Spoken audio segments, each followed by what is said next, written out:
ಪವಿತ್ರವಾದ ರಂಜಾನ್ ತಿಂಗಳು ನಮ್ಮಿಂದ ವಿದಾಯ ಹೇಳಲು, ನಮ್ಮನ್ನು ಬಿಟ್ಟು ಹೋಗಲು ರೆಡಿಯಾಗುತ್ತಾ ಇದೆ. ಒಬ್ಬ ಸತ್ಯ ವಿಶ್ವಾಸಿಗೆ ಇದು ಅತ್ಯಂತ ದೊಡ್ಡ ದುಃಖದ ಸಂಗತಿಯಾಗಿದೆ, ಅತ್ಯಂತ ದೊಡ್ಡ ನಷ್ಟವಾಗಿದೆ. ರಂಜಾನ್ ಕೊನೆಗೊಳ್ಳಲು ಹತ್ತಿರವಾಗುವಂತಹ ಈ ಸಂದರ್ಭದಲ್ಲಿ ನಾವು ಮಾಡಬೇಕಾದಂತಹ ಒಂದು ಪ್ರಾರ್ಥನೆ ಇದೆ.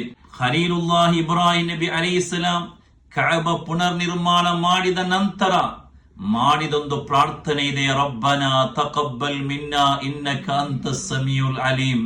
ಅಲ್ಲಾಹನೇ, ನಮ್ಮಿಂದ ಈ ಸತ್ಕರ್ಮವನ್ನು ನೀನು ಸ್ವೀಕರಿಸು. ಅದೇ ರೀತಿ ನಾವು ಇಷ್ಟು ದಿನ ನೋಡಿದಂತಹ ಉಪವಾಸಗಳನ್ನು, ನಮಾಜುಗಳನ್ನು, ಸ್ವದಕಗಳನ್ನು, ಇತರ ಎಲ್ಲಾ ಸತ್ಕರ್ಮಗಳನ್ನು ಅಲ್ಲಾಹನೇ ನೀನು ನಮ್ಮಿಂದ ಕಬೂಲ್ ಮಾಡು ಎಂಬ ಈ ಪ್ರಾರ್ಥನೆಯನ್ನು ಹೆಚ್ಚಿಸಬೇಕಾದಂತಹ ಸಮಯವಾಗಿದೆ ಇದು. ಅಲ್ಲಾಹನು ಎಲ್ಲಾ ಸತ್ಕರ್ಮಗಳನ್ನು ಕಬೂಲ್ ಮಾಡಲಿ.